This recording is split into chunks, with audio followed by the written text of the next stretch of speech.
장성택 공개 처형, 김정남 피살 뉴스. 28살의 김정은이 집권 7년 동안 국제사회에 보여준 모습은 공포였습니다.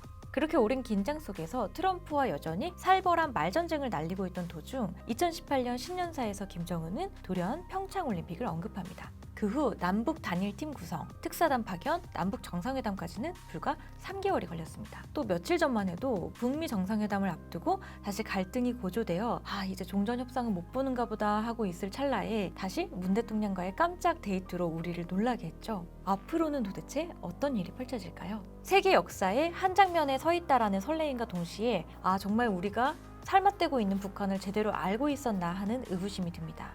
굶주림이나 공포스러운 모습으로만 묘사되던 상상 속의 북한과 현실의 북한 사이에는 얼마나 큰 괴리가 있는 것일까요?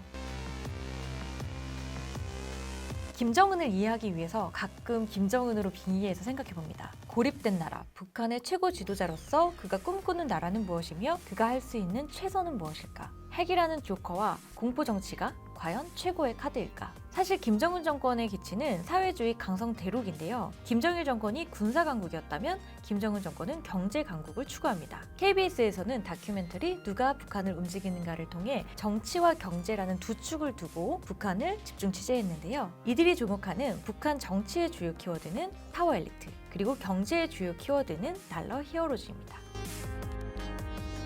김정일은 김일성이 사망하던 52세에 자신이 정권을 승계받음으로써 굉장히 오랫동안 권력을 준비할 시간이 있었습니다. 하지만 김정은은 후계자로 지목된 지 3년 만에, 그것도 아주 어린 나이에 집권했기 때문에 권력을 잡을 시간이 없었죠. 아버지 김정일은 이를 미리 대비하여 김정일의 주변에 다양한 후견인들을 포진시켜 주었지만 김정은은 정권을 잡자마자 이들을 먼저 숙청해 나갑니다. 무려 150명의 정치인이 사형을 당했다고 하는데요. 우리가 봤듯이 피해 시간이었죠. 하지만 그 후에 등용된 김정은의 사람들은 매우 한목적이었습니다. 군 출신의 간부들이 득세했던 아버지 때와는 달리 당 중심의 젊고 다양한 인재들이 포진하기 시작합니다. 또 그 이전에는 정치 권력도 세습되고 있었는데 이제는 흑수저가 많아졌다고 해요. 나이, 학벌에 상관없이 실무에 능한 정치, 경제, 과학기술 쪽의 사람들을 골고루 기용하고 있습니다. 김정일이 카리스마형 지도자였다면 김정은은 시스템형 지도자라고 합니다. 교육부터 정치, 경제에 이르기까지 모든 시스템들이 빠르게 변하고 있습니다.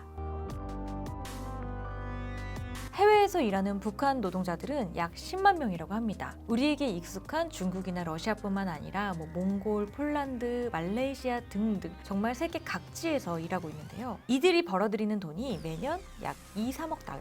북한의 경제 규모로 미루어 보면 정말 막대한 외화 수입인데요. 그래서 북한에서는 이들을 달러 히어로즈라고 합니다. 물론 엄청난 양의 노동에 시달리면서 대부분의 수입은 당으로 계속되는 안타까운 상황이지만 말이죠. 어쨌든 이토록 큰 규모의 외화 수입은 유엔 안보리에서 대북 제재를 결정하면서 북한의 노동자들을 다시 강제 송환시키면서 점점 어려워지고 있습니다. 이렇게 되자 김정은은 경제 강국을 위해서 기존의 핵경제 병진 노선을 파기하고 국제 무대로 나오게 된 것이죠. 달러 히어로들이 계속 일할 수 있도록 북한이 정상국가라는 것을 보여주자 하는 속마음이 숨어 있습니다.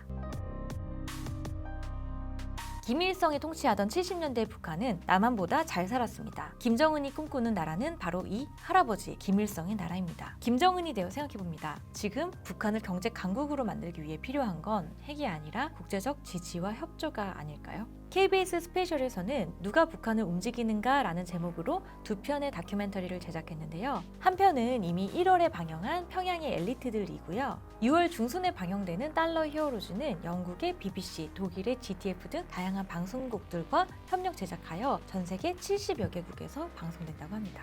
이 평양의 엘리트들과 달러 히어로즈의 내용은 책으로도 나왔습니다. 이 책을 보고 저는 현재 국제사회와 북한 외교의 맥락을 상당 부분 이해할 수 있었습니다. 김정은과 북한 사회를 좀 더 들여다보고 싶다면 일독을 추천합니다. 누가 북한을 움직이는가입니다.